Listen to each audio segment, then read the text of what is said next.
Welcome to part 4 of those things that are not necessary to God when He's choosing. What God does not look at, things that are not important in a man when God is choosing him or her for an assignment.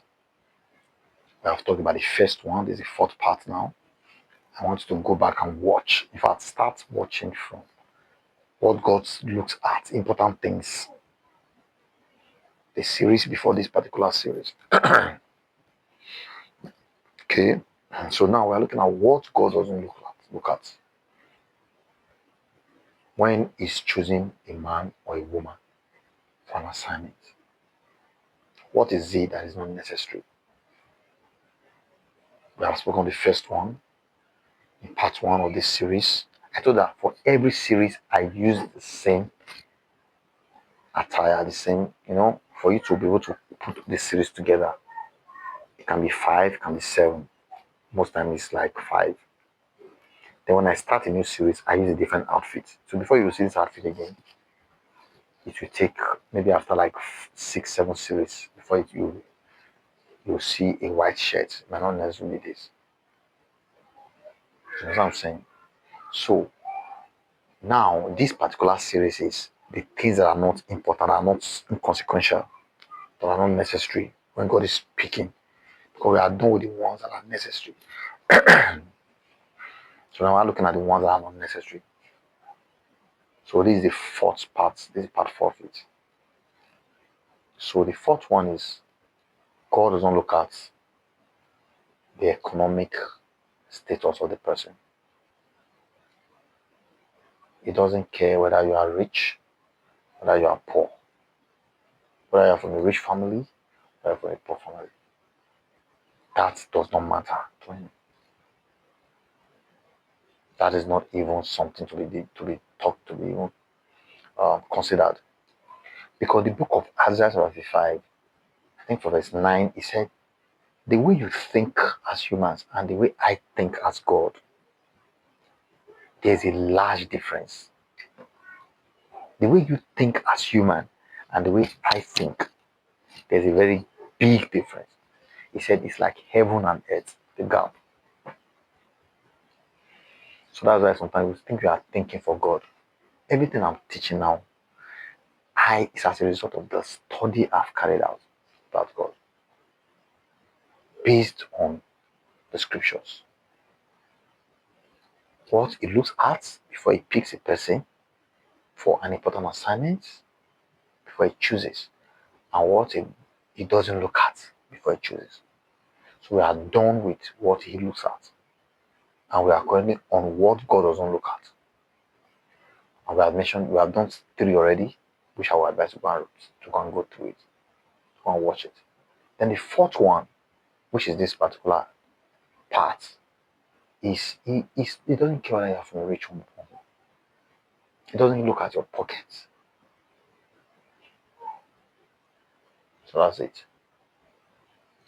So the first king of Israel was from a rich home. Kish. A rich home. Wealthy man. The father of Saul. From the tribe of Benjamin. And Saul was picked. Because what God is looking at is different. He was looking at Saul as a fighter, as a warrior that he can energize.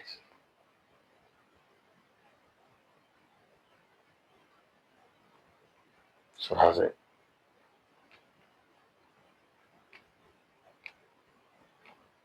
So Saul was picked.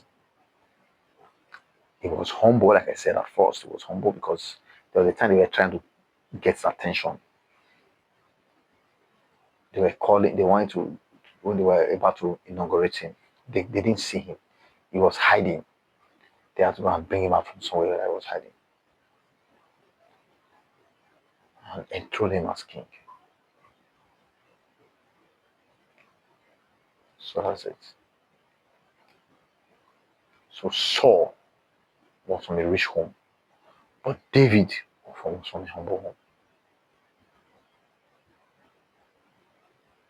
Get it? Peter, I think James and John, they were fishermen. That's like low occupation.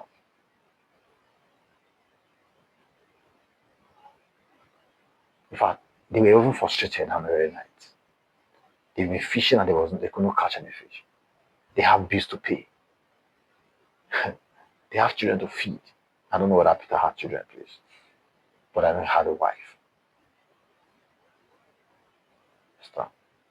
They have bills to pay. They have a lot of responsibility waiting for them, and they could not catch any fish.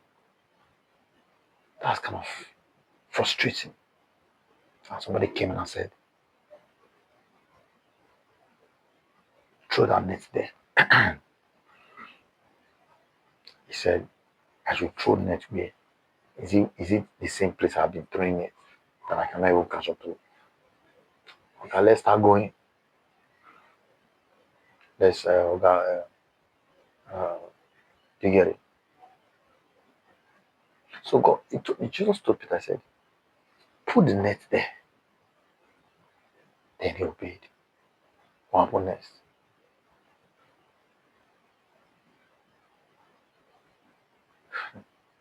They caught fish.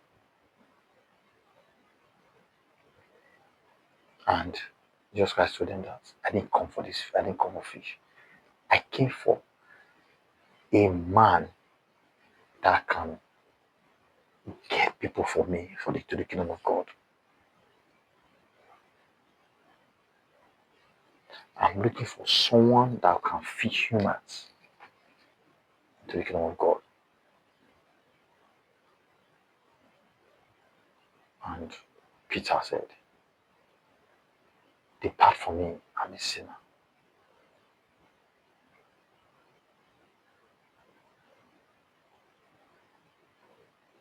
He said, "No, I came for sinners." Jesus Christ. I came so that you can have life.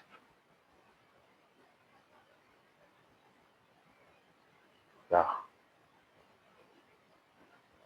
Okay, so I'll be stopping the series now because um I told that most of my videos are done in the night.